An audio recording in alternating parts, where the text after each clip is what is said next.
Good morning दोस्तों। चलिए जानते हैं उत्तर प्रदेश की आज की 25 मुख्य खबरों को सिर्फ 10 मिनट में। और वीडियो पसंद आए तो सब्सक्राइब करना ना भूले। एक ही साल में 20 महिलाओं ने 5 से 5 बार बच्चों को दिया जन्म। अखिलेश बोले भाजपा राज में जननी योजना भी बनी भ्रष्टाचार की जननी। आगरा में जननी सुरक्षा योजना के तहत चौंकाने वाला फर्जीवाड़ा सामने आया है, जहां 20 से ज्यादा महिलाओं के नाम पर एक ही साल में 5-5 बच्चों के जन्म दर्ज किए गए हैं। इस पर सपा प्रमुख अखिलेश यादव ने भाजपा सरकार पर तंज कसते हुए कहा कि यह भ्रष्टाचार का कमाल है, जहां शासन प्रशासन मिलकर योजनाओं के पैसे डकार रहे हैं। उन्होंने कहा कि कहीं एक ही पिता के नाम पर 37 मतदाता दर्ज हैं, तो अब महिलाएं सुपर मॉम बनकर रिकॉर्ड बना रही हैं। भाजपा राज में आंकड़े भी फर्जी और योजनाएं भी। अप्रैल की शुरुआत में ही तपने लगा यूपी, 43 डिग्री तक जा सकता पारा। मौसम विभाग का येलो अलर्ट और लू की चेतावनी जारी। उत्तर प्रदेश में गर्मी ने अपना प्रचंड रूप दिखाना शुरू कर दिया है और अप्रैल के तीसरे सप्ताह की शुरुआत में ही तापमान 42 डिग्री सेल्सियस के पार पहुंच गया है। मौसम विभाग ने येलो अलर्ट जारी करते हुए अगले कुछ दिनों में तापमान 43 डिग्री तक पहुंचने और लू चलने की चेतावनी दी है। आगरा और ब्रज क्षेत्र सबसे ज्यादा प्रभावित है, जहां लोग तेज धूप और गर्म हवाओं से बेहाल हैं। प्रदेश के सबसे गर्म शहरों की सूची में आगरा 5वें स्थान पर रहा है। बीएचयू की गोल्ड मेडलिस्ट शक्ति दुबे बनी यूपीएससी 2024 की टॉपर। बचपन से रही होनहार और मेहनती छात्रा। यूपीएससी सिविल सेवा परीक्षा 2024 के नतीजों में पहला स्थान हासिल करने वाली शक्ति दुबे ने बनारस हिंदू विश्वविद्यालय से 2016 से 18 में बायोकेमिस्ट्री में पोस्ट ग्रेजुएशन किया था, जहां वे 2018 में गोल्ड मेडलिस्ट रही थी। शुरू से ही प्रतिभाशाली रही शक्ति ने मेहनत और लगन से यह मुकाम हासिल किया है, जिससे पूरे प्रदेश में खुशी की लहर है। बिजली चोरी में मरे हुए 179 लोगों को बना दिया आरोपी। 5 साल बाद खुली पोल तो विभाग में मचा हड़कंप। उत्तर प्रदेश में बिजली विभाग और विजिलेंस टीम की बड़ी लापरवाही सामने आई है, जहां 5 साल पहले मर चुके 179 लोगों के खिलाफ बिजली चोरी की रिपोर्ट दर्ज कर दी गई। जांच शुरू होने पर जब ये तथ्य सामने आया कि आरोपी पहले ही दुनिया छोड़ चुके हैं, तो विभाग ने तुरंत एफआईआर लगाकर मामले को रफादफा कर दिया, जिससे पूरे सिस्टम की कार्यप्रणाली पर सवाल उठने लगे हैं। बरेली में ट्रक पर लदी ट्रेन की बोगी देख लोग रह गए हैरान। स्टेशन पर बनेगा अनोखा rail coach restaurant. Bareilly junction पर सोमवार रात उस समय अजब नजारा देखने को मिला, जब एक ट्रेन की बोगी ट्रक पर लदी हुई सर्कुलेटिंग एरिया में पहुंची, जिसे बाद में पटरी पर स्थापित किया जाएगा। दरअसल रेलवे ने मार्च में एक निजी फर्म के साथ करार कर स्टेशन परिसर में रेल कोच रेस्टोरेंट खोलने की योजना बनाई है, जिसके लिए 90 दिन का समय तय किया गया है और इस काम की शुरुआत अब नजर आने लगी है। कानपुर के थानों में कबाड़ बन रहे करोड़ों के वाहन। 4,931 गाड़ियां लावारिस हालत में सालों से खा रही जंग। कानपुर के 52 थानों में जब्त किए गए करीब 4,931 वाहन लापरवाही के चलते सालों से सड़ रहे हैं।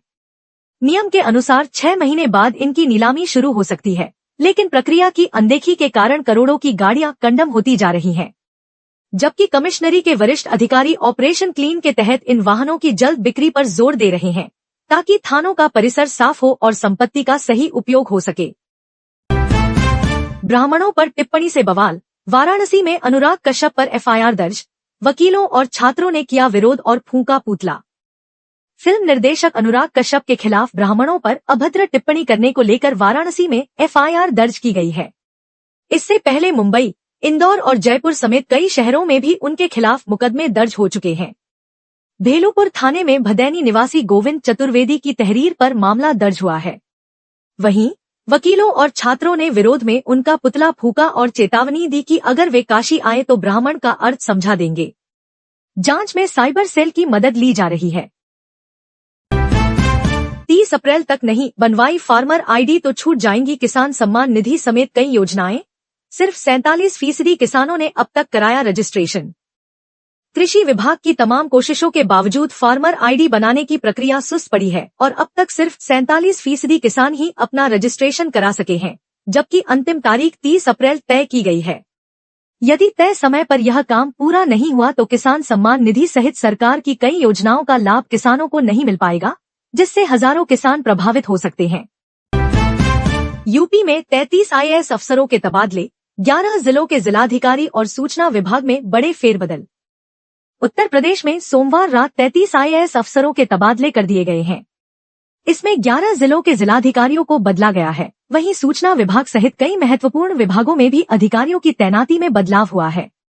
खासकर सूचना निदेशक रहे शिशिर को अब विशेष सचिव, सूक्ष्म, लघु एवं मध्य उद्योग विभाग और खादी एवं ग्रामोद्योग बोर्ड का मुख्य कार्यपालक अधिकारी बना दिया गया है। महोबा की नई DM बनी गजल भारद्वाज। ग्रामीण समस्याओं का समाधान होगी बड़ी चुनौती। प्रदेश सरकार ने सोमवार रात IAS अधिकारियों के तबादले के तहत महोबा की नई जिलाधिकारी गजल भारद्वाज को नियुक्त किया है। वह 2016 बैच की IAS अधिकारी हैं और महोबा में ग्रामीण समस्याओं के समाधान के लिए उन्हें चुनौती का सामना करना होगा। मृदुल चौधरी 2 साल तक महोबा में DM रहे और अब उनका स्थानांतरण झांसी कर दिया गया है। AMU के 71 साल के इतिहास में पहली बार महिला बनी हिंदी विभागाध्यक्ष प्रो तस्नीम सुहैल ने संभाला चार्ज। अलीगढ़ मुस्लिम विश्वविद्यालय AMU के 71 साल पुराने इतिहास में पहली बार हिंदी विभाग की महिला विभागाध्यक्ष नियुक्त की गई है। प्रो तस्नीम सुहैल ने हाल ही में हिंदी विभाग का चार्ज संभाला है। 1948 में संस्कृत हिंदी विभाग बनने के बाद 1964 में हिंदी विभाग अलग हुआ था और अब तक 21 विभागाध्यक्ष नियुक्त हो चुके थे, लेकिन महिला विभागाध्यक्ष का यह पद पहली बार प्रो सुहैल को मिला है। अमेरिकी उपराष्ट्रपति JD वेंस ताजमहल का करेंगे दीदार, लेकिन आगरा में रात्रि प्रवास नहीं करेंगे। अमेरिकी उपराष्ट्रपति JD वेंस ताजमहल के दर्शन के लिए आगरा पहुंचेंगे, लेकिन वह यहां रात्रि प्रवास नहीं करेंगे। बुधवार सुबह वह अमेरिकी वायुसेना के विमान से आगरा ताजमहल देखने आएंगे और दोपहर बाद उसी विमान से जयपुर लौट जाएंगे, जहां वह रामबाग पैलेस में 2 दिन रुकेंगे। इस कारण आगरा की मेहमान नवाजी की हसरत एक बार फिर अधूरी रह जाएगी। अब 60 साल के होते ही शुरू होगी वृद्धावस्था पेंशन, आवेदन और दस्तावेज की झंझट से मुक्ति। वृद्धावस्था पेंशन पाने के लिए अब पात्रों को भटकने की जरूरत नहीं पड़ेगी। 60 साल की उम्र पार करते ही पेंशन स्वतः मिलने लगेगी। इसके लिए कोई आवेदन नहीं करना होगा, न ही दस्तावेज जुटाने की टेंशन होगी। चयन फैमिली ID, जन सुविधा केंद्र और अन्य डाटा के आधार पर होगा, जिससे पात्रों का चयन सरल हो जाएगा। बरेली में इस्राइली सामान का बहिष्कार करने के पोस्टर लगाने के 2 आरोपी गिरफ्तार, अन्य की तलाश जारी। बरेली के आंवला में इस्राइली सामान का बहिष्कार करने के पोस्टर चस्पा करने के मामले में पुलिस ने 2 आरोपियों को गिरफ्तार किया है। आरोपियों ने माहौल खराब करने की कोशिश की थी। SSP के निर्देश पर पुलिस ने त्वरित कार्रवाई करते हुए गिरफ्तारी की और अन्य आरोपियों की पहचान के लिए फुटेज की मदद ली जा रही है। यूपी में जननी सुरक्षा योजना में फर्जीवाड़े की इंतहा, एक महिला के 6 महीने में 10 बार प्रसव और सरकारी धन में घोटाला। यूपी में जननी सुरक्षा योजना JSY में गंभीर फर्जीवाड़ा सामने आया है, जहां एक महिला के 6 महीने में 10 बार प्रसव दर्शाकर सरकारी धन निकाल लिया गया है। अधिकारियों ने आंखों पर पट्टी बांधकर ऐसे लाभार्थियों की संस्तुति की और हर महीने या साल में 3 से 5 बार प्रसव दिखाकर कई महिलाओं के नाम पर सरकारी रकम हड़पी गई है। इस तरह की 20 से ज्यादा महिलाएं इस घोटाले का हिस्सा रही हैं। ताजमहल 23 अप्रैल को रहेगा बंद। भीषण गर्मी में पर्यटकों की हालत हुई खराब, 4 सैलानी हुए बेहोश। ताजमहल में बढ़ती गर्मी ने पर्यटकों के लिए समस्याएं खड़ी कर दी हैं। सोमवार को 4 सैलानी बुरी तरह से बीमार हो गए। पश्चिम बंगाल के बादल हजारी, मुस्लिमा बेगम, रहमत अली और राजस्थान के प्रमेंद्र को गर्मी के कारण चक्कर आने लगे। सिर में दर्द और घबराहट की शिकायत की गई और उल्टियां भी हो रही थी। 2 पर्यटकों को बुखार भी था। इसे देखते हुए 23 अप्रैल को ताजमहल को पर्यटकों के लिए बंद रखने का फैसला लिया गया है। सपा सांसद रामजी लाल सुमन की चेतावनी, दलितों का उत्पीड़न नहीं रुका तो होंगे गंभीर परिणाम। सपा सांसद रामजी लाल सुमन ने भाजपा सरकार पर दलितों का उत्पीड़न करने का आरोप लगाते हुए चेतावनी दी है कि यदि दलितों का उत्पीड़न नहीं रुका तो इसके गंभीर परिणाम होंगे।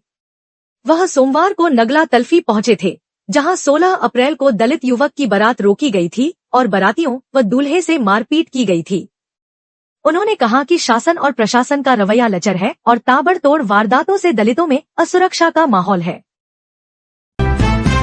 यूपी में अवैध संबंध के शक में युवक को पेड़ से बांधकर पीटा, वीडियो वायरल होने पर एसपी ने थानाध्यक्ष और दारोगा को किया निलंबित।